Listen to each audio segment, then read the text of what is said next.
سنتوں کی بات کر رہے تھے، تو ان سنتوں کا اجر و ثواب بہت زیادہ ہے۔ رسول اللہ صلی اللہ علیہ وسلم نے فرمایا کہ جس نے ایک دن اور رات میں 12 رکعتیں ادا کی، اس کے لیے ان کے بدلے جنت میں گھر بنا دیا جاتا ہے۔ تو سب سے پہلے ہم دیکھتے ہیں فجر کی سنتوں کو۔ فجر سے پہلے 2 سنتیں پڑھی جاتی ہیں۔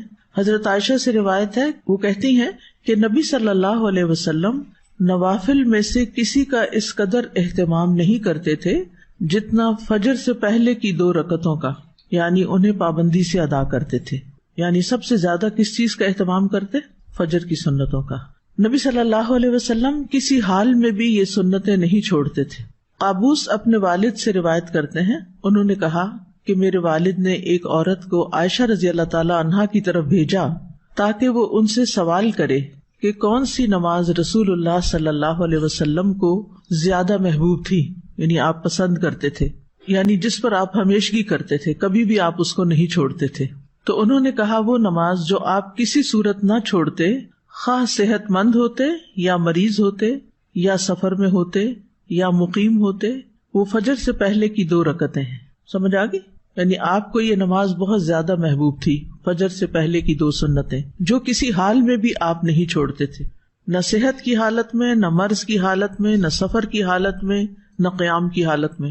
اگر کوئی چیز نبی صلی اللہ علیہ وسلم کو محبوب ہو، آپ کو پیاری ہو، تو ہمیں بھی پیاری ہونی چاہیے۔ بہت سے لوگ اس بات کا دعویٰ تو کرتے ہیں کہ وہ اللہ تعالیٰ سے محبت کرتے ہیں، ہم سب یہ دعویٰ کرتے ہیں، لیکن اس محبت کو ثبوت نہیں دیتے۔ اس محبت کا ثبوت رسول اللہ صلی اللہ علیہ وسلم کی سنت کی پیروی میں ہے۔ اگر ہمیں واقعی اللہ تعالیٰ سے محبت ہے تو پھر ہمیں کیا کرنا چاہیے؟ صبح سویرے اٹھ کر جو پہلی نماز ہم پڑھتے ہیں، یعنی دن کے آغاز میں، وہ صحیح طور پر ادا ہونی چاہیے، یعنی اس کے صرف فرض نہ پڑھ لیں بلکہ سنتیں بھی پڑھیں۔ صحیح مسلم کی حدیث ہے، حضرت عائشہ رضی اللہ عنہا روایت کرتی ہیں، رکعت الفجر خیر من الدنیا وما فیہا، فجر سے پہلے کی 2 رکعتیں دنیا اور جو کچھ اس میں ہے اس سے بہتر ہیں۔ دنیا کی کوئی بھی چیز جس کو حاصل کرنے کا ہمیں شوق ہوتا ہے، اس کے لیے ہم کتنی ایفرٹ لگاتے ہیں، کتنی تگ و دو کرتے ہیں، کتنی بھاگ دوڑ کرتے ہیں، اور پھر اگر وہ مل جائے تو کتنے خوش ہوتے ہیں اور سب کے ساتھ شیئر کرتے ہیں۔ ان سب چیزوں سے بہتر ہے یہ 2 رکعتیں۔ ایک اور روایت ہے صحیح مسلم کی، حضرت عائشہ رضی اللہ عنہا سے روایت ہے کہ نبی صلی اللہ علیہ وسلم نے طلوع فجر کے وقت 2 رکعت نماز پڑھنے کے بارے میں فرمایا کہ ان کو پڑھنا میرے نزدیک ساری دنیا سے زیادہ محبوب ہے۔ قال فی شأن الرکعتین عند طلوع الفجر، فجر کب طلوع ہوتی ہے؟ جب سورج نکلتا ہے، جب آپ روزہ بند کرتے ہیں، جب رات کا اختتام ہو جاتا ہے۔ ابن القیم رحمہ اللہ کہتے ہیں کہ جب آپ صلی اللہ علیہ وسلم سورۃ الفاتحہ سے فارغ ہو جاتے تو آپ اس کے علاوہ کسی اور سورت کو پڑھنے لگتے، اور کبھی آپ اس سورت کو لمبا کرتے، کبھی سفر یا کسی اور وجہ سے سورت کو ہلکا کر دیتے، اکثر میانہ روی اختیار کرتے۔ 3 صورتیں ہو گئی، کون سی؟ خوب لمبا، بالکل چھوٹا اور درمیانہ۔ تو اکثر کیا کرتے تھے؟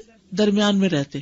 سورۃ فاتحہ کے بعد کی قرات کا حکم ابو سعید خدری رضی اللہ عنہ سے مروی ہے کہ ہمیں ہمارے نبی صلی اللہ علیہ وسلم نے نماز میں سورۃ فاتحہ اور جو سورت آسانی سے پڑھ سکیں اس کی تلاوت کا حکم دیا ہے۔ یعنی عام حکم کیا ہے؟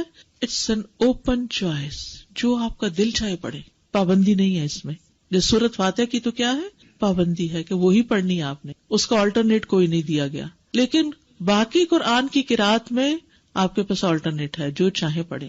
سری اور جہری قرات کا حکم، سری کا مطلب ہے خاموش اور چپکے چپکے، اور جہری کا مطلب بلند آواز سے۔ ابن عباس رضی اللہ عنہما سے روایت ہے، انہوں نے فرمایا کہ نبی صلی اللہ علیہ وسلم کو جس نماز میں بلند آواز سے پڑھنے کا حکم ہوا، آپ نے اس میں بلند آواز سے قرات کی، اور جس میں آہستہ پڑھنے کا حکم ہوا وہاں آپ نے آہستہ پڑھا۔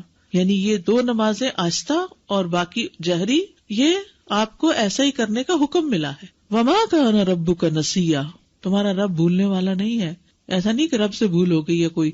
لقد کان لکم فی رسول اللہ اسوۃ حسنہ، تمہارے لیے اللہ کے رسول میں بہترین نمونہ ہے، ان کی پیروی کرنا ہی زیادہ بہتر ہے۔ پھر ہے قدر بلند آواز سے قرات کرنا۔ ابن عباس رضی اللہ عنہما سے مروی ہے، کہتے ہیں کہ نبی صلی اللہ علیہ وسلم کی قرات اس قدر بلند ہوتی کہ حجرے میں موجود لوگ اس کو سن لیتے، جبکہ آپ گھر کے صحن میں ہوتے تھے، یعنی اپنے گھر میں پڑھ رہے ہوتے تھے اور باہر لوگ سن پاتے تھے. اسی طرح اور صحابہ بھی جب اپنے گھر میں پڑھ رہے ہوتے تھے تو راستے سے گزرنے والوں کو آواز آ رہی ہوتی تھی, اور آپ صلی اللہ علیہ وسلم اندھیرے میں بھی لوگوں کے گھروں کے پاس سے جب گزرتے تو ان کی آوازوں کی وجہ سے ان کے گھروں کو پہچان لیتے تھے. مسجد نبوی میں بھی لائٹ نہیں تھی تو کہاں مدینہ کی گلیوں میں گپ اندھیرے میں بھی آپ کو پتہ چل جاتا تھا کہ یہ کس کا گھر ہے, یہ کس کا ہے, کہ ان کی راتیں آباد ہوتی تھیں اور وہ اونچی آواز میں قرات کر رہے ہوتے تھے. اور جب لائٹ ہی نہیں تھی تو مصحف دیکھ کے کہاں سے پڑھنا ہوتا تھا اس وقت رات کے وقت تہجد میں. ان کے حافظے اچھے تھے, قرآن جتنا نازل ہوتا اس کو یاد کر لیا کرتے تھے. سینکڑوں کی تعداد میں حافظ لوگ موجود تھے, اور ایسے بھی تھے جن کو کچھ نہیں پڑھنا آتا تھا. یہ تو ہر دور میں رہا ہے. ام ہانی سے روایت ہے, وہ فرماتی ہے کہ میں اپنے گھر کی چھت پر نبی صلی اللہ علیہ وسلم کی قرات سن لیا کرتی تھی, یعنی اتنی بلند آواز سے آپ پڑھتے. عورت کا بھی جہری نمازوں کو بلند آواز سے پڑھنا. ابن باز رحمہ اللہ کہتے ہیں عورت کے لیے مستحب ہے, یعنی پسندیدہ ہے کہ وہ جہری نماز میں اپنی آواز اونچی کرے, جیسا کہ فجر کی نماز اور رات کی پہلی اور دوسری نماز جیسے مغرب اور عشاء ہے. عورت کے لیے بھی مردوں کی طرح یہ نمازیں جہری پڑھنا مستحب ہیں. ہاں, اگر غیر آدمی اس کے آس پاس ہوں تو ان کے سامنے آہستہ آواز میں سری نماز پڑھنا افضل ہے, اور اگر وہ جہری نمازوں میں بھی آہستہ پڑھ لے تو اس میں کوئی حرج نہیں, یعنی عورت کے لیے چوائس ہے, چاہے تو اونچا پڑھ لے اور چاہے تو دل میں پڑھ لے. سری نمازوں کی قرات. جابر بن عبداللہ سے روایت ہے کہ انہوں نے فرمایا ہم لوگ امام کے پیچھے ظہر اور عصر کی نمازوں میں پہلی 2 رکعتوں میں سورۃ فاتحہ اور کوئی اور سورت پڑھتے, اور بعد کی 2 رکعتوں میں صرف سورۃ فاتحہ پڑھتے. سمجھ آگے؟ ظہر اور عصر میں پہلی 2 رکعتوں میں فاتحہ کے بعد کوئی سورت, اور آخری 2 رکعتوں میں صرف سورۃ فاتحہ. باقی نمازوں میں بھی ایسے ہی ہوتا ہے, لیکن اس میں پہلی 2 رکعتوں میں جہری قرات ہوتی. مقتدی سری نمازوں کی آہستہ قرات کرے گا. عمران بن حسین سے روایت ہے, انہوں نے کہا رسول اللہ صلی اللہ علیہ وسلم نے ہمیں ظہر یا عصر کی نماز پڑھائی, پھر فرمایا تم میں سے کس نے میرے پیچھے سبح اسم ربک الاعلی پڑھی؟ تو ایک آدمی نے کہا میں نے پڑھی, اور میں اس سے خیر کے سوا اور کچھ نہیں چاہتا تھا, یعنی نیکی سمجھ کے کیا ایسے. آپ نے فرمایا مجھے علم ہو گیا تھا کہ تم میں سے کوئی مجھے اس میں الجھا رہا ہے, یعنی آپ بھی وہی سورت پڑھ رہے تھے اور پیچھے والا بھی تھوڑی تھوڑی اونچی آواز میں پڑھنے لگا, اور وہ نیکی کی نیت سے پڑھنے لگا کہ چلو میں بھی. بعض اوقات کوئی قاری اتنا اچھا پڑھ رہا ہوتا ہے کہ انسان بھول ہی جاتا ہے کہ اس نے چپ کر کے سننا ہے, وہ بھی ساتھ شروع ہو جاتا ہے, تو ان کی بھی یہی کیفیت ہوئی. تو اس سے امام الجھتا ہے اور امام بھولتا ہے, اس لیے خاموشی رکھنی چاہیے. عبداللہ بن عمر سے مروی ہے کہ ایک مرتبہ نبی صلی اللہ علیہ وسلم نے اعتکاف کے دوران لوگوں کو خطبہ دیتے ہوئے فرمایا تم میں سے جو شخص بھی نماز پڑھنے کے لیے کھڑا ہوتا ہے در حقیقت وہ اپنے رب سے سرگوشی کرتا ہے, اس لیے تمہیں معلوم ہونا چاہیے کہ تم اپنے رب سے کیا سرگوشی کر رہے ہو, اور تم نماز میں ایک دوسرے سے اونچی قرات نہ کیا کرو. نماز میں ایک دوسرے سے اونچی قرات نہ کیا کرو. عبداللہ بن مسعود رضی اللہ عنہ سے مروی ہے, انہوں نے کہا کہ صحابہ نبی صلی اللہ علیہ وسلم کے پیچھے قرات کیا کرتے تھے تو آپ نے فرمایا تم نے مجھ پر قرآن کو مشتبہ کر دیا. یہ پچھلی حدیث ہے نا کہ ایک دوسرے سے اونچی قرات نہ کیا کرو. اس کا مطلب یہ ہے کہ اگر کچھ لوگ اپنی اپنی نماز بھی پڑھ رہے ہیں, جیسے سنت وغیرہ پڑھ رہے ہیں, تو اس میں اتنی اونچی آواز سے نہ پڑھے کہ جو پاس کھڑا ہے وہ ڈسٹرب ہو جائے. کئی لوگ امام کے پیچھے بھی آہستہ آہستہ اونچا پڑھتے ہیں, وہ دوسرے کو خلل میں ڈال دیتے ہیں. تو اتنی بس آواز ہو کہ آپ خود ہی سن سکیں, دوسرا ڈسٹرب نہیں ہونا چاہیے. اگر فرض نماز میں ہم غلطی سے آخری 2 رکعت میں بھی کوئی سورت پڑھ لیں, کوئی حرج نہیں. آرڈر امپورٹنٹ ہے, ضروری نہیں. ضروری نہیں. اچھا ہے اگر ہو, لیکن اگر یاد نہ رہے تو حرج نہیں. جو قرآن نماز میں پڑھا جاتا ہے وہ زیادہ افضل ہوتا ہے, زیادہ باعث اجر ہے بنسبت اس کے کہ جو خالی ہم مصحف لے کے بیٹھ کے پڑھتے ہیں. یعنی نماز کے اندر جو ہم تلاوت کرتے ہیں وہ افضل ہے. الذین آتیناہم الکتاب یتلونہ حق تلاوتہ اولئک یؤمنون بہ ومن یکفر بہ فاولئک ھم الخاسرون. وہ لوگ جنہیں ہم نے کتاب دی ہے اسے پڑھتے ہیں جیسے اس کی تلاوت کا حق ہے, یہ لوگ اس پر ایمان رکھتے ہیں, اور جو کوئی اس کے ساتھ کفر کرے تو وہی لوگ خسارہ اٹھانے والے ہیں. تلاوت کرنا قرآن کو خوبصورت بنانا ہے, تزیین ہے قرآن کی. براء ابن عازب سے روایت ہے, کہتے ہیں کہ رسول اللہ صلی اللہ علیہ وسلم نے فرمایا زینوا القرآن, قرآن کو زینت بخشو, باصواتکم, اپنی آوازوں سے. سبحان اللہ, ہر چیز کو بیوٹیفائی کرتے ہیں نا, آپ اپنے چہرے کو بیوٹیفائی کرتے ہیں, اپنے گھر کو کرتے ہیں, اپنی چیزوں کو کرتے ہیں, اپنے ہاتھوں کو, ناخنوں کو, کس کس چیز کو. یعنی انسان کے اندر ایک یہ حص ہے نا کہ اسے خوبصورت چیزیں اچھی بھی لگتی ہیں اور وہ ان کے لیے کوشش بھی کرتا ہے. اب جو چیزیں تو نظر آتی ہیں ان کو تو آپ اپنے ہاتھوں سے کچھ اوپر لگا کے کچھ کر کے خوبصورت بناتے ہیں، لیکن قرآن کو آپ کیسے خوبصورت بناتے ہیں، زینت بخشتے ہیں اس کو خوبصورت آواز سے پڑھ کے، عمدہ طریقے سے پڑھ کے. ہم لوگ قرآن کو زینت کیسے بخشتے ہیں؟ خوبصورت غلاف چڑھا کے، مخمل کے، اور ستارے پھر اوپر لگا لیتے ہیں، اور ستاروں کے اوپر موتی بھی لگا لیتے ہیں، اور پھر اوپر رکھ دیتے ہیں، اور اس سے گھر کو سجاتے ہیں. اور جب پڑھنے کی باری آتی ہے تو 2 لائنیں ٹھیک سے نہیں پڑھ سکتے، جبکہ نبی صلی اللہ علیہ وسلم نے فرمایا زین القرآن باصواتکم، اپنی آوازوں کے ذریعے قرآن کو زینت بخشو.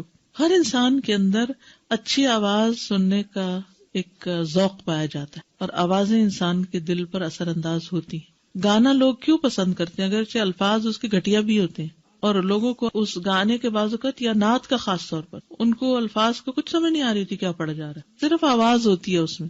یعنی بعض اوقات جیسے اب ربیع الاول آیا چاہتا ہے اور گھر گھر میں میلاد ہوتے ہیں، تو اس میں بس نعتوں کی جو سلیکشن کر لیتے ہیں لوگ، اس میں بعض اوقات ٹوٹلی وہ شرکیہ ہوتے ہیں الفاظ، بعض اوقات ویسے ہی غلط ہوتے ہیں. اور جب ان سے پوچھا جائے کہ یہ کیا ہے، اس کا مطلب کیا، تو ایک دفعہ ایسے ہی مجھے کسی نے لیکچر کے لیے بلایا تو میں وہاں گئی تو مجھے پتا چلا کہ یہاں تو کوئی میلاد ہے. تو مجھ سے پہلے کسی نے، ایک بہت پڑھی لکھی خاتون تھی، انہوں نے ایک نعت پڑھی. جب وہ پڑھ نہیں تھے تو میں نے لکھ لیا یہ کیا کہہ رہی ہیں. پھر میں نے اس سے آغاز کیا، میں نے کہا کہ ان الفاظ کا معنی کیا ہے؟ آپ نے سوچا؟ اب دیکھیے کہ اس کا مطلب یہ بنتا ہے. مکمل شرک تھا. تو ان کی آنکھیں کھل گئی. یہ کہا جا رہا تھا کیونکہ کوئی سوچتا ہی نہیں کہ کیا رہے ہیں، صرف کس چیز کو فالو کر رہے تھے، ٹیونز کو. وہ انڈین گانوں کی ٹیونز، کبھی کسی کی کبھی کسی کی، تو صرف کاپی کیا جا رہا ہوتا. کیونکہ انسان کے اندر ایک طلب ہے نا. اب اس کو پتا چلا گانا سننا تو منع ہے، اچھے الفاظ نہیں ہے، شرم کی بات ہے، تو چلو نعت سن لیتے ہیں. نعت کو وہ الٹرنیٹ بنا لیتے ہیں، اور جب وہ نعت سننے لگتے ہیں تو اس میں وہ گانے سے بھی زیادہ بدترین جب شرک آ جاتا ہے اس میں عمل برباد. آپ دیکھیے شرک ایسی چیز ہے جس سے عمل برباد ہو جاتے ہیں، معمولی چیز نہیں ہے. اور ایسی مجلس میں نہیں بیٹھنا چاہیے کہ جس میں شرک کی باتیں ہو رہی ہوں. لیکن بعض اوقات اتفاق ہو جاتا ہے، آپ کے سامنے ایسی چیزیں آ جاتی ہیں تو پھر آپ کا فرض بنتا ہے کہ آپ لوگوں کو سمجھائیں بھی. اور سمجھانے کا طریقہ یہ ہونا چاہیے کہ ان الفاظ کو کھول کے ان کے سامنے رکھ کے انہی سے پوچھیں، ان سے کوسچن کریں. اچھا بعض اوقات کہتے نہیں ہمارا یہ مطلب نہیں، ہم تو یہ کہتے ہیں. بھئی آپ مطلب کچھ بھی بنائے، لفظ تو یہی کہہ رہے ہیں. تو جب انسان صحیح طور پر قرات کر لیتا ہے یا اچھی قرات کا ذوق اس کو ہو جاتا ہے، وہ سننے لگتا ہے، تو آپ یقین کریں دنیا کی کوئی دوسری آواز اچھی بھی نہیں لگتی، کچھ اور پھر دل پہ لگتا ہی نہیں. استاذہ آپ نے جیسے نعت کا ذکر کیا، اب جو ہمارے بچوں کے لیے فتنہ ہے وہ نشید کا ہے. میوزک اس میں ہر طرح کی بیٹ ہے، لیکن نشید کے نام پہ اس کو حلال کر لیا گیا. پھر استاذہ جب قرآن پڑھا جاتا ہے تو اتنا میریکولس ہے کہ اس کی ردم سے کہتے ہیں کہ کافی نان مسلمز کا یہ ریسرچ ہوئی ہے کہ ان کے سامنے صرف قرآن پڑھا جا رہا ہوتا ہے یا قرات وہ کہیں سن لیتے ہیں تو سیدھا دل پہ اثر ہوتا ہے. تو جو کہ میوزک کی یہ بات نہیں ہے. اور جتنی اچھی قرات ہوتی، قاری عبد الباسط کی آواز سن کے تو لوگ مسلمان بھی کئی ہوئے ہیں. اور نبی صلی اللہ علیہ وسلم کا طریقہ یہی تھا کہ لوگوں کو، نان مسلمز کو قرآن کی تلاوت سناتے تھے. اور جب جن کا بھی ہو گیا تھا، سارے جنہوں نے جب سنا تھا آپ صلی اللہ علیہ وسلم کو تلاوت کرتے ہوئے، تو جتنا اثر اس کا ہے اتنا تو آئی ڈونٹ تھنک سو کہ کسی بھی. تو ہماری نمازیں بھی اچھی کیوں نہیں؟ کیونکہ اس میں جو قرات ہم کرتے ہیں وہ قرات ٹھیک نہیں. تو نمازیں ٹھیک ہو جائیں گی تو پھر کیا ہوگا؟ قرآن بھی ٹھیک ہو جائے گا، سب کچھ ٹھیک ہو جائے گا. جس میں قرآن کی قرات بھی ٹھیک ہوگی. استاذہ میں 2-3 سال پہلے عمرہ کے لیے گئی ہوئی تھی، اتفاق سے 12 ربیع الاول کو ہم لوگ مدینہ میں تھے، اور ہم جن گروپ کے ساتھ میں گئے ہوئے تھے تو انہوں نے کہا کہ رات میں آئے، ہمارے یہاں بڑی محفل جمے گی. ہم لوگ تو نہیں گئے، 2 فیملیز تو نہیں گئی، لیکن ایک فیملی چلی گئی اور بولنے لگے وہ ڈائننگ روم میں دروازے بند کر کے پھر وہ اپنی وہی کرنے لگے. اتنا مطلب اس جگہ پہ بھی جا کے اصل میں لوگ جو ہیں وہ عقیدت میں کرتے ہیں لیکن لا علمی کی وجہ سے کسی اور طرف چل پڑے. تو ہمیں پھر اچھے طریقے سے خیر خواہی کے ساتھ سمجھانا چاہیے. جی آگے چلتے. شقیق بن سلمہ رحمہ اللہ نے کہا عبداللہ کے پاس سے کوئی سونے سے مزین مصحف لے کے گزرا، یعنی سونے کا پانی لگا ہوتا. تو انہوں نے کہا مصحف کو سب سے بہتر چیز جس سے مزین کیا جا سکتا ہے وہ حق کے ساتھ اس کی تلاوت کرنا ہے. سونے کا پانی چڑھانا نہیں بلکہ اچھی قرات کرنا. ہر حرف پر 10 نیکیاں ملتی ہیں. نماز میں 3 آیات کی تلاوت کا اجر. 3 آیات. رسول اللہ صلی اللہ علیہ وسلم نے فرمایا کیا تم میں سے کوئی شخص یہ پسند کرتا ہے کہ جب وہ اپنے گھر واپس آئے تو اس میں 3 بڑی فربہ حاملہ اونٹنیاں موجود پائے؟ ہم نے عرض کی جی ہاں. آپ نے فرمایا بس 3 آیات جنہیں تم میں سے کوئی شخص اپنی نماز میں پڑھتا ہے وہ اس کے لیے 3 موٹی تازی حاملہ اونٹنیوں سے بہتر ہیں، یعنی قل هو اللہ احد اللہ الصمد لم یلد ولم یولد ولم یکن لہ کفوا احد پڑھنا جو ہے اتنا مال اکٹھا کرنے سے بہتر ہے. اب یہ صرف میں آپ کو بتا رہی ہوں جو چیز احادیث سے پتہ چلتی ہے کہ نماز میں بھی قرات کا فائدہ کتنا ہے. میں نے پہلے عرض کیا نا کہ نماز کے اندر جو قرآن پڑھا جاتا ہے اس کا اجر و ثواب بڑھ جاتا ہے، اور 3 آیتوں کا اجر بھی 3 اونٹنیوں سے، مادی چیزوں سے اس کو برابر کر کے دکھایا گیا، کمپیریزن کیا گیا. نماز میں 10 آیات کی تلاوت کا بے حد اجر و ثواب. نبی صلی اللہ علیہ وسلم نے فرمایا جس آدمی نے رات کی نماز میں 10 آیات تلاوت کی اس کے لیے اجر کا خزانہ لکھ لیا جاتا ہے، اجر کا خزانہ، اور یہ خزانہ دنیا و ما فیہا سے بہتر ہے. اللہ اکبر. اور پھر جب قیامت کا دن ہوگا تو تمہارا رب عز و جل فرمائے گا پڑھتا جا اور ہر آیت کے بدلے میں 1 درجہ چڑھتا جا، یہاں تک کہ جو سب سے آخری آیت اس کو یاد ہوگی اس تک پہنچ جائے گا. تب تیرا رب عز و جل بندے سے فرمائے گا مٹھی بھرو. وہ بندہ اپنے ہاتھ کے اشارے سے کہے گا اے رب تو خوب جانتا ہے کہ کیا بھروں. تو وہ فرمائے گا کہ ایک ہاتھ میں ہمیشگی اور دوسرے میں نعمتیں بھر لو. اور یہ اجر و ثواب ہے کس چیز کا؟ نماز میں قرآن کی تلاوت کا. 10 آیات کی تلاوت غفلت سے نکالنے کا سبب ہے، اور یہ سب نماز سے متعلق اجر ہے. وہ جو آپ پڑھتے ہیں نا ہر حرف پہ 10 نیکیاں، وہ نماز یا نماز کے علاوہ سب جگہ ہے. لیکن یہ اب نماز کے اندر پڑھنے لگے تو اجر کتنا بڑھ گیا.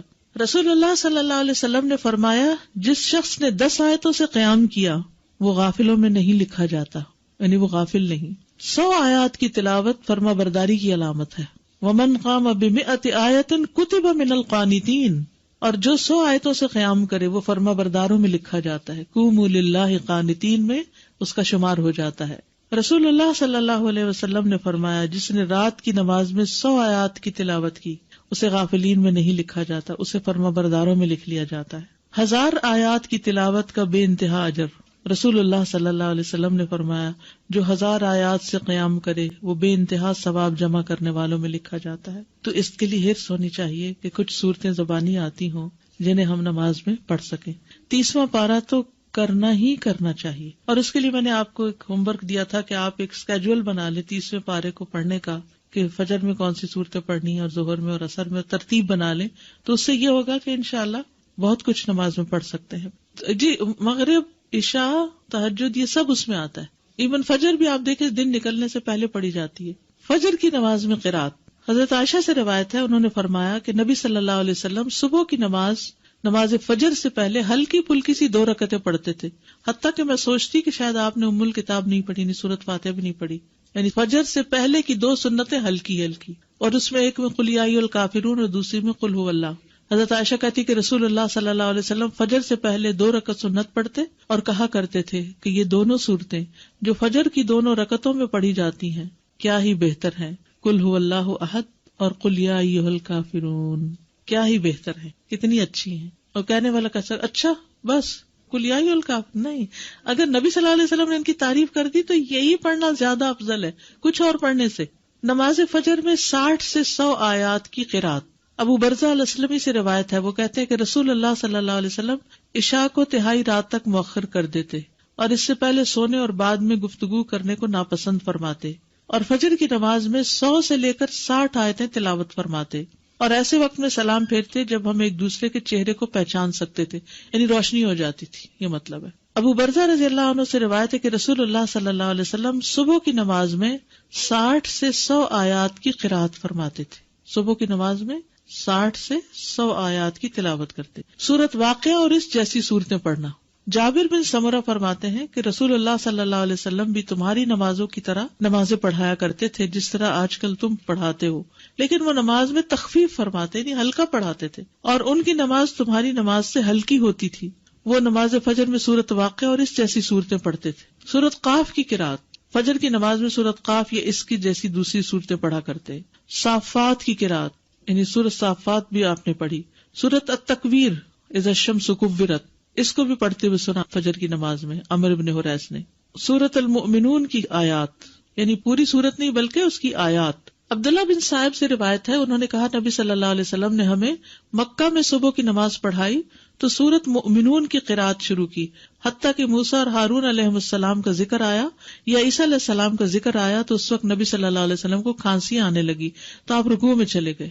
اس سے کیا پتہ چلتا ہے کہ اگر انسان کو بھولنے لگ جائے، بعض اوقات ایسا ہوتا ہے نا کہ امام بڑی اچھی قرات کرتا کرتا جا رہا ہوتا ہے اور ایک دم بیچ میں اٹکنا شروع ہو جاتا ہے، تو پھر بجائے اس کے کہ وہ غلط پڑھے، اللہ اکبر کر دے، یا کھانسی آ گئی یا کوئی بھی وجہ ہو گئی، تو پھر بیچ میں بھی آدھی سورت کے بھی رکوع کیا جا سکتا ہے. بعض اوقات یہ بھی ہو سکتا ہے کہ آدھی ایک رکعت میں اور آدھی دوسری رکعت میں. سورۃ الروم کی قرات صبح کی نماز میں آپ نے کی. سورۃ زلزال کی قرات، اب آپ دیکھیے کہاں لمبی لمبی صورتیں بھی اور کہاں اذا زلزلت الارض زلزالہا. سورۃ الفلق اور الناس کی قرات، کبھی ایسا ہوتا ہے نا دیر سے آنکھ کھلی آپ کی تو لمبی تو نہیں پڑھ سکتے، تو پھر کیا ہے 2 چھوٹی صورتیں پڑھ لیں، یہ بھی آپ کی سنت ہے. مختلف آیات کی قرات، یعنی پوری سورت نہیں کچھ آیتیں. یہ بھی سوال آتا ہے نا کچھ لوگوں کی طرف سے کہ اگر سورۃ البقرہ کی آخری آیات مثلاً ہم پڑھ رہے ہیں یا آیت الکرسی پڑھ رہے ہیں تو کیا یہ کافی ہے؟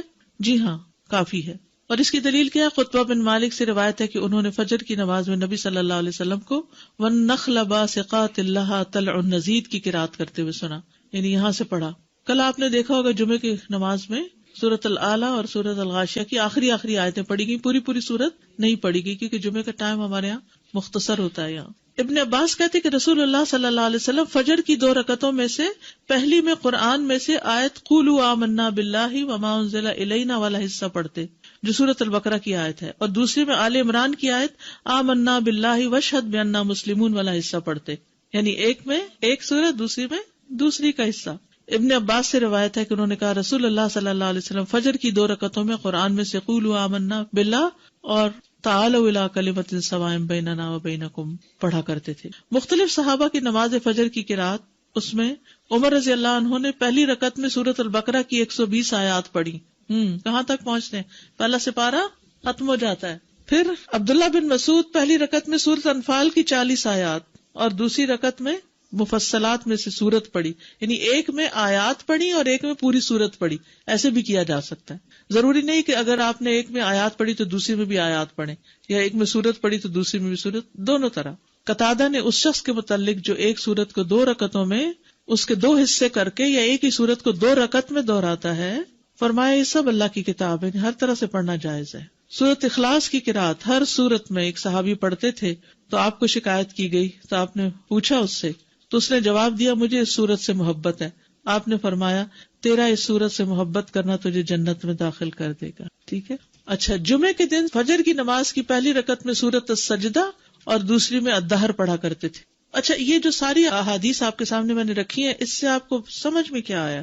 پہلے تو حفظ ہونی چاہیے، بالکل ٹھیک ہے. ہم لمبی بھی پڑھ سکتے ہیں، ایز پر سچویشن چھوٹی بھی پڑھی جا سکتی ہے. آیات بھی کسی سورت کے منتخب کر کے پڑھ سکتے ہیں اور پوری سورت بھی پڑھ سکتے ہیں. جی، فجر کی نماز لمبی پڑھی ہے. اب آگے ظہر اور عصر مغرب سب نمازوں کا انشاءاللہ ذکر کریں گے کہ کیا کیا پڑھا ہے. مجھے ذاتی طور پر اس کا بڑا ہی شوق ہوتا تھا کہ پتہ چلے کہ آپ کیا پڑھتے تھے، کس نماز میں کتنا پڑھتے تھے. تو انشاءاللہ یہ چیزیں آپ کے سامنے آئیں گی تاکہ اس میں سے جو چاہیں آپ پھر اختیار کر لیں. ٹھیک ہے. اگر فرض نماز میں نے شروع کی اور میں ایک سورت شروع کیا لیکن اس کو بھول گئی ہوں، تو میں کوئی اور شروع کر سکتی ہوں اس کی جگہ؟ اور آپ یہ جو 60 to 100 آیات کہہ رہی ہیں، یہ ایک رکعت میں کہ دونوں ملا کے؟ دونوں طرح. نماز کے بعد کے اذکار، ایک بار اللہ اکبر کہنا اور اونچی آواز میں. ابن عباس کہتے ہیں میں نبی صلی اللہ علیہ وسلم کی نماز کے مکمل ہونے کو تکبیر کی وجہ سے سمجھ جاتا تھا، یعنی سلام پھیرنے کے بعد آپ اللہ اکبر کہتے. نمبر 2، 3 بار استغفر اللہ کہنا، میں اللہ سے بخشش مانگتا ہوں. صبان کہتے ہیں کہ رسول اللہ صلی اللہ علیہ وسلم جب اپنی نماز سے فارغ ہوتے تھے تو 3 مرتبہ استغفار فرماتے. ولید کہتے ہیں کہ میں نے اوزائی سے پوچھا آپ استغفار کس طرح فرمایا کرتے تھے، تو انہوں نے کہا آپ اس طرح فرماتے استغفر اللہ استغفر اللہ استغفر اللہ. اس کی کیا حکمت ہے؟ نماز کے بعد استغفار کرنے. استغفار کا مطلب ہے بخشش مانگنا، یعنی اگر کوئی ہم سے غلطی ہو گئی ہے، بھول چوک ہو گئی ہے، تو اللہ تعالیٰ اس کو معاف کر دینا اور ہماری نماز قبول کر لینا غلطی معاف کر کے. نمبر 3، اللہم انت السلام ومنک السلام تبارکت ذی الجلال والاکرام. استغفار کے بعد صوبان رضی اللہ عنہ کہتے ہیں کہ رسول اللہ صلی اللہ علیہ وسلم جب اپنی نماز سے فارغ ہوتے تو 3 مرتبہ استغفار فرماتے اور یہی پڑھتے اللہم انت السلام آخر تک. نمبر 4، لا الہ الا اللہ وحدہ لا شریک لہ لہ الملک ولہ الحمد وہو علی کل شیء قدیر، 3 بار. حدیث ہے مغیرہ بن شعبہ کے کاتب وارد سے مروی ہے کہ معاویہ رضی اللہ عنہ نے مغیرہ کو لکھا کہ کوئی حدیث جو آپ نے رسول اللہ صلی اللہ علیہ وسلم سے سنی ہو وہ مجھے لکھ کر بھیجیں.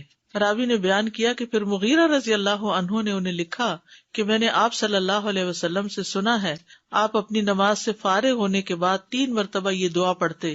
یہ پیغمبروں کی دعا ہے نا جو عرفہ کے دن سب پیغمبروں نے مانگی. لا الہ الا اللہ وحدہ لا شریک لہ لہ الملک ولہ الحمد وہو علی کل شیء قدیر. 5ویں دعا ہے لا الہ الا اللہ وحدہ لا شریک لہ لہ الملک ولہ الحمد وہو علی کل شیء قدیر. اللہم لا مانع لما اعطیت ولا معطی لما منعت ولا ينفع ذا الجد. ایک روایت میں منک الجد بھی آتا ہے، یہ اگلی روایت ہے ولا ينفع ذا الجد منک الجد. 6 دعا ہے لا الہ الا اللہ وحدہ لا شریک لہ لہ الملک ولہ الحمد یحیی ویمیت وہو حی لا یموت بیدہ الخیر وہو علی کل شیء قدیر. یہ دعا اور کس موقع پہ پڑھی جاتی؟ بازار جاتے ہوئے. کئی لاکھ نیکیوں کا ثواب ہے جو بازار میں یہ دعا پڑھ لے. اللہم لا مانع لما اعطیت ولا معطی لما منعت ولا ينفع ذا الجد منک الجد. ترجمہ دیکھ رہے نا آپ سامنے. 3 بار پڑھنا، ٹھیک ہے، یعنی لا الہ الا اللہ وحدہ 3 بار اور پھر اللہم لا مانع. 7ویں دعا لا الہ الا اللہ وحدہ لا شریک لہ لہ الملک ولہ الحمد وہو علی کل شیء قدیر. لا حول ولا قوة الا باللہ لا الہ الا اللہ ولا نعبد الا ایاہ لہ النعمۃ ولہ الفضل ولہ الثناء الحسن لا الہ الا اللہ مخلصین لہ الدین ولو کرہ الکافرون. اس میں سے کچھ دعائیں ایاک نستعین میں بھی ہیں اور نمازوں کے بعد کے اذکار کا کارڈ بھی موجود ہے الگ سے، اس میں یہ دعائیں ہیں. پھر تحلیل کے کلمات، اس کے بعد تسبیحات 33 بار سبحان اللہ، 33 بار الحمدللہ، 33 بار اللہ اکبر، اور 100 پورا کرنے کے لیے لا الہ الا اللہ وحدہ لا شریک لہ لہ الملک ولہ الحمد وہو علی کل شیء قدیر. اب تک سب سے زیادہ دعا کون سی آئی ہے؟ لا الہ الا. سوچئے آپ کتنی دفعہ پڑھتے ہیں نماز کے بعد؟ 10 دفعہ تو صبح اور شام کے بعد پڑھتے ہیں. ابو ہریرہ رضی اللہ عنہ سے روایت ہے کہ جس نے ہر نماز کے بعد 33 مرتبہ سبحان اللہ، 33 مرتبہ الحمدللہ اور 33 مرتبہ اللہ اکبر کہا تو یہ 99 کلمات ہو گئے.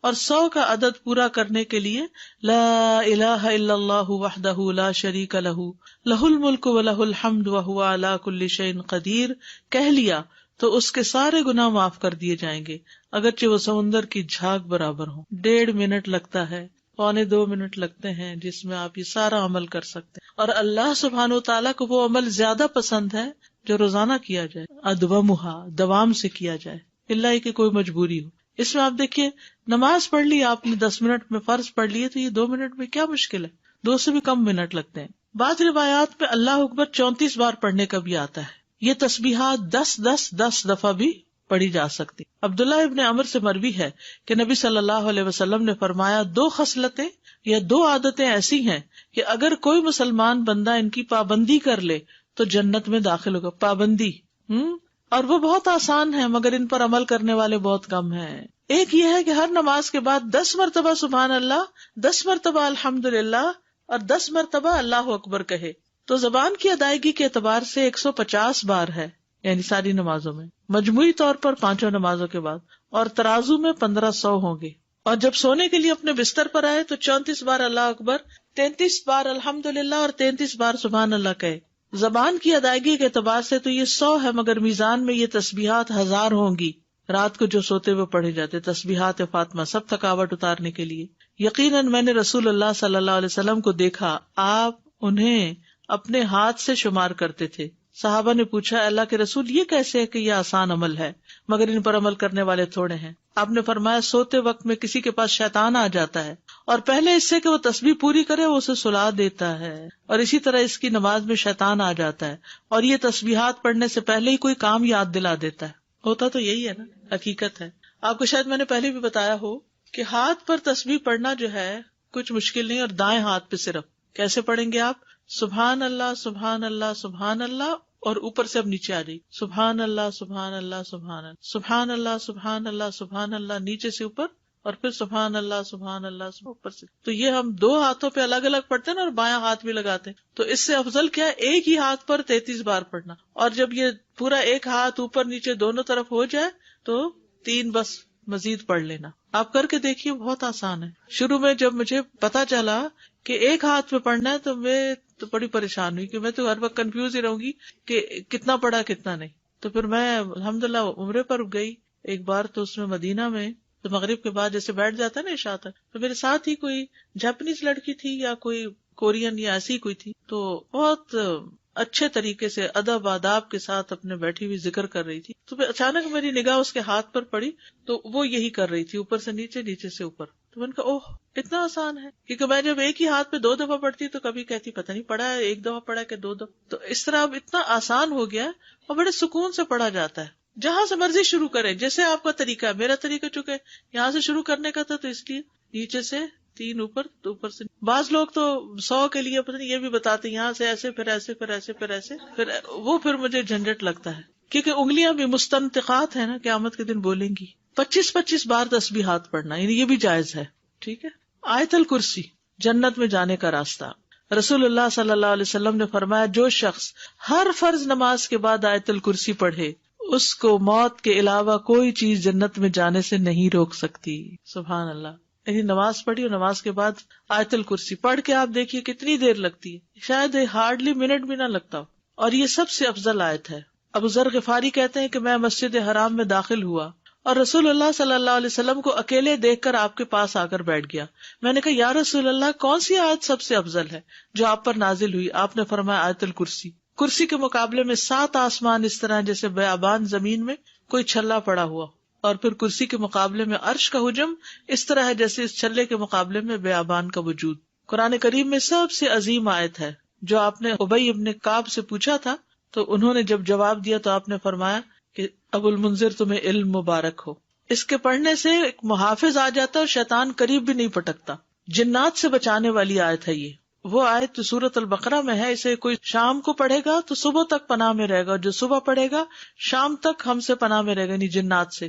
معوذات، سورۃ الاخلاص، سورۃ الفلق، سورۃ الناس، یہ بھی ایک بار پڑھنا ہوتی ہے نماز کے اذکار میں. عقبہ بن عامر کہتے ہیں کہ رسول اللہ صلی اللہ علیہ وسلم نے مجھے حکم دیا تھا کہ میں ہر نماز کے بعد معوذات پڑھا کروں. ہر نماز کے بعد معوذات پڑھا کروں. معوذات کی فضیلت کیا ہے؟ ان کی مثل پچھلی کتب میں کوئی صورت نہیں. یہ اتنی افضل صورتیں ہیں. رسول اللہ صلی اللہ علیہ وسلم نے فرمایا، اے عقبہ بن عامر، کیا میں تمہیں ایسی صورتیں نہ سکھاؤں جو نہ تورات میں نازل ہوئی، نہ زبور میں، اور نہ انجیل میں، اور نہ ان جیسی فرقان میں ہیں؟ تم پر ایک رات بھی ایسی نہ آئے کہ تم ان کو نہ پڑھو. جسے ہم کہتے ہیں نا ایک دن بھی نہ آئے، جیسے عربی میں کہتے ہیں ایک رات بھی نہ گزرے. رسول اللہ صلی اللہ علیہ وسلم نے فرمایا، تم نہیں دیکھتے کہ آج کی رات ایسی آیات اتری ہیں کہ ان کی طرح کبھی دیکھی نہیں گئی، اور وہ ہیں قل اعوذ برب الفلق اور قل اعوذ برب الناس. انتہائی بلیغ صورتیں ہیں. سب سے افضل تعوذ ہے یہ. پہلے نبی صلی اللہ علیہ وسلم اور کلمات پڑھتے تھے، جب یہ صورتیں نازل ہوئی تو اور ذکر چھوڑ کر انہی کو پڑھنے لگے. نظر بد سے کفایت کرنے والے کلمات ہیں، یعنی اگر کسی کو ڈر ہو کہ اس کو نظر لگے گی یا لگ چکی ہو تو اس کے علاج کے لیے بھی. ابو سعید سے روایت ہے، کہتے ہیں کہ رسول اللہ صلی اللہ علیہ وسلم جنوں اور انسانوں کی نظر بد سے پناہ مانگتے تھے، حتیٰ کہ معوذتین نازل ہوئی. پھر جب معوذتین نازل ہوئی تو آپ نے ان کو لازم پکڑ لیا اور ان کے سوا دوسروں کو ترک کر دیا. نمبر 11، رب اعنی علی ذکرک و شکرک و حسن عبادتک. معاذ بن جبل کہتے ہیں کہ رسول اللہ صلی اللہ علیہ وسلم نے میرا ہاتھ پکڑا اور فرمایا، میں تم سے محبت رکھتا ہوں اے معاذ. میں نے عرض کیا، میں بھی آپ سے محبت کرتا ہوں یا رسول اللہ. تو رسول اللہ صلی اللہ علیہ وسلم نے فرمایا، تم پابندی سے ہر نماز میں یہ دعا مانگا کرو، رب اعنی علی ذکرک و شکرک و حسن عبادتک. اور آپ نے یہ ان کو وصیت کی تھی کہ کبھی نہ چھوڑنا اس کو. نمبر 12، رب قنی عذابک یوم تبعث عبادک. اے رب مجھے اس دن کے عذاب سے بچانا جس دن تو اپنے بندوں کو اٹھائے گا. پھر ہے نمبر 13، اللہم انی اعوذ بک من الکفر والفقر وعذاب القبر. کفر، فقر اور عذاب قبر سے تیری پناہ میں آتا ہوں اے اللہ. پھر اللہم اغفر لی ما قدمت وما اخرت وما اسررت وما اعلنت وما اسرفت وما انت اعلم به منی انت المقدم وانت المؤخر لا الہ الا انت. یہ اگلے پچھلے ظاہری باطنی سب گناہوں کی معافی کا اعلان ہے اس میں. پھر 15 نمبر پہ سبحانک اللہم و بحمدک استغفرک و اتوب الیک. اچھے عمل پہ مہر لگانے والے کلمات ہیں یہ. یعنی جو شخص کسی مجلس میں بیٹھے پھر اس سے کچھ غلط باتیں ہو جائیں تو جب یہ کلمات آخر میں پڑھے گا تو وہ معاف ہو جائیں گے، کفارہ ہو جائے گی اس مجلس کا. نمبر 16 رب اغفر لی وتب علی انک انت التواب الغفور. ایک انصاری صحابی کہتے کہ میں نے رسول اللہ صلی اللہ علیہ وسلم کو نماز کے بعد یہ دعا 100 دفعہ پڑھتے ہوئے سنا، رب اغفر لی وتب علی انک انت التواب الغفور. پھر اللہم انی اعوذ بک من الجبن واعوذ بک ان ارد الی ارذل الامور واعوذ بک من فتنۃ الدنیا واعوذ بک من عذاب القبر. پھر ہے اللہم اغفر لی وارحمنی واہدنی وارزقنی. استاذہ ان ساری دعاؤں کو آرڈر میں پڑھنا ضروری ہے یا کسی بھی آرڈر یہ تو لکھنے کی ترتیب ہے، لیکن شروع کے جو ہے نا جی. اللہ اکبر استغفر اللہ استغفر اللہ وہ اسی استغفر order اللہ میں اللہم ہے. انت السلام منک السلام، یہ آرڈر میں تینوں پڑھنا ہے. ٹھیک ہے، اس کے بعد آپ آیت الکرسی پڑھیں یا تسبیحات پڑھیں یا پھر جو بھی دعا چاہیں پڑھیں. ان میں سے یہ ہے کہ ایک پوسٹر بھی بنایا گیا تھا اور ایک انشاءاللہ یہاں بھی میں چاہ رہی تھی کہ چھپوا کے دے دیں. اس میں یہ ساری تو نہیں آ سکیں گی لیکن موٹی موٹی دعائیں جو ہیں وہ آ جائیں گی. تو میں نے تو جو اپنا قرآن مجید ہے وہ ایک پرنٹ آؤٹ سا نکال کے ان دعاؤں کا قرآن مجید کے جو جسے دیکھ کے پڑھتے ہیں نماز میں، اس کے اندر نشانی کے طور پہ اس کو رکھا ہوا پلاسٹک میں ڈال کے. تو جب میں نماز شروع کرتی ہوں تو وہ اس کو نکال کے سائڈ پہ رکھ لیتی ہوں. جب نماز ختم کرتی ہوں تو پھر جو یاد ہیں اور جو نہیں پوری طرح یاد، ان کو جو یاد ہے بس ہنٹ دیکھتی جاتی ہوں اور پڑھتی جاتی ہوں. جو نہیں یاد ان کو دیکھ کے پڑھ لیتی ہوں. تو اس سے کیا فائدہ ہوتا ہے کہ اس طرح پڑھی جاتی ہیں، ورنہ تو وہ بھی بھول جاتا کون کون سی تھی. یا تو بچپن میں یہ سب سیکھ لیتے نا، پھر مشکل نہیں. جیسے نماز ہم نے اول سے آخر سیکھی ہوئی ہے نا تو وہ ایک گاڑی دوڑ پڑتی ہے، لیکن یہ دعائیں تو ہم نے بڑے ہو کر ہی سیکھی ہے نا، اور کچھ نئی نئی پھر پتہ چل جاتی ہے تو وہ ایڈ ہو جاتی ہیں. تو اس طرح بھی آپ آسانی سے رکھ سکتے ہیں تاکہ یاد رہے. یا آپ کہیں سائڈ پر پیسٹ کر دیں اور آپ پڑھتے رہیں، جب دعا بھول جائے تو ذرا سا ایک نظر ریمائنڈر کے لیے دیکھ لیں، کسی وال پہ لگا دیں، کپڑ پہ قریب ہی جہاں آپ نماز پڑھتے ہو. دور کہیں چلے گی تو پھر رہ جائے گی. بک سٹور سے بڑا سا پوسٹر بھی ملتا ہے، اگر کسی کے گھر میں ایسی وال ہے جس پہ فل سائز پوسٹر آ جائے تو وہ بھی لگایا جا سکتا ہے. لیکن چھوٹے انشاءاللہ ہم چھپوا رہے ہیں تو وہ بھی آپ کو دے دیں گے. اردو انگلش ترجمے والے کارڈز کچھ موجود ہیں، اگر آپ وہ لے لینا، کیونکہ ہر وقت کتاب نہیں ساتھ اٹھائی جا سکتی. آپ کے بیگ میں ہو رکھا ہوا، کہیں بھی آپ سفر پر بھی ہیں، کہیں بھی ہو، نماز کے بعد بیگ سے نکال کے پڑھ لیتے ہیں. الہدا کی ایپ پر بھی ہیں، اس پہ ڈاؤن لوڈ کر لیں. بس میں تو نماز ہو، قرآن کا وقت ہو، لیسن کی تیاری کا ہو، ڈر کے مارے فون کو ہاتھ نہیں لگاتی. جی سفر کے لیے ٹھیک ہے، کیونکہ فون کو ہاتھ لگ گیا تو بچنا مشکل ہے اور خوشبو بھی چلا جاتا ہے. اور ویسے بھی دیکھیے مصحف سے دیکھ کے یا ایک سالڈ چیز سے دیکھ کے پڑھنا اور ہی بات ہے. استاذہ یہ ابھی ذکر میں جو ہم نے معوذتین پڑھی تو کیا ہر دفعہ، کیونکہ ہم 3 دفعہ پڑھتے ہیں، ایک دفعہ کافی نہیں تو اس میں ہر سورت سے پہلے بسم اللہ پڑھنی مطلب ضروری ہے کہ نہیں؟ سورہ اخلاص پڑھی، پھر اس کے بعد جب سورہ فلق شروع کریں گے تو بسم اللہ دوبارہ اس کے ساتھ؟ ضروری نہیں ہے، کیونکہ بسم اللہ 2 سورتوں کے بیچ میں نشان ہے کہ ایک سورت ختم ہوئی اور دوسری شروع ہوئی. وہ مستقل آیت ہے، آیا مستقلہ، وہ سورت کا حصہ نہیں ہے. ٹھیک ہے، تو اس کے بغیر بھی سورت پڑھی جا سکتی ہے. ٹھیک ہے، مطلب ذکر کرتے ہوئے کنٹینیوسلی. جی ہاں پڑھ سکتے ہیں. جی استاد، جیسے میں فجر کی نماز پڑھتی ہوں تو میری بیک میں پرابلم ہے، مجھے آرتھرائٹس ہے، تو میں کوشش کرتی ہوں کہ اپنی جو دعائیں ہیں وہ اپنے بیڈ پہ بیٹھ کے ذرا کمر کو ٹیک لگا کے پڑھ لوں. تو عزت تو کے بیڈ کے قریب ہی مصلی ہوتا ہے. جی بس ٹھیک ہے. مجھے صرف دعا کے حوالے سے سوال کرنا تھا کہ ہم دعا کرتے ہیں نیک بندوں کے لیے اور صالحین کے لیے. بظاہر جو لوگ نیک اور صالحین کی کیٹیگری میں نہیں آتے، ہم جج نہیں کر رہے، لیکن بظاہر کیا ہم ان کے لیے دعا کر سکتے ہیں؟ سب کے لیے. ہمارا گمان یہ ہونا چاہیے کہ کچھ لوگوں کی نیکیاں ظاہر ہوتی ہیں اور کچھ کی ہڈن ہوتی ہے. بالکل. ہم ان کے نام لے کے بھی کر سکتے ہیں. نماز میں تو نہیں نام لیں گے لیکن بعد میں جی کر سکتے ہیں. بالکل کر سکتے ہیں. اساتذہ اگر ہم جیسے فجر نماز کے بعد ہم بیٹھے اذکار کر رہے ہیں تو ان بٹوین جیسے ہم اٹھتے ہیں جیسے بچوں کو اٹھانے کے لیے پریئر کے لیے ایسے، تو اس کا پھر کیا ہوتا ہے؟ یعنی وہ سلسلہ مطلب معذوری ہے، مجبوری ہے، کیونکہ میں کرتے کرتے جا رہی ہوں اور اتنا گلٹی فیل ہوتا ہے کہ اگر ان کی نماز چلی گئی ہمارے ذکر اذکار ایگزیکٹلی وہ دونوں طرف بڑا نقصان ہے. تو پھر واپس آ کے بیٹھ جائیں. ایسی کر رہی ہوتی ہوں تو کر سکتے ہیں. کر سکتے ہیں. جب عشاء کی نماز پڑھتے ہیں رات کو تو وہ آخری نماز ہو تو اس کے بعد جو تسبیحات کرتے ہیں تو بیڈ پہ دوبارہ جب جاتے ہیں تو وہ ہو جائے گا بیچ میں 1.5 منٹ کی بات. ٹھیک ہے، نماز فجر اور نماز مغرب کے کچھ دیگر اذکار، یعنی باقی نمازوں کے سب کے ایک ہے، فجر اور مغرب میں کچھ اور بھی ہے. فجر کی سنتوں کے بعد کی دعا پڑھیے آپ سب. یہ صحیح مسلم کی روایت ہے اور عبداللہ بن عباس کہتے ہیں کہ وہ ایک رات رسول اللہ صلی اللہ علیہ وسلم کے ہاں سوئے تو رات کو آپ جاگے، مسواک کی اور وضو فرمایا.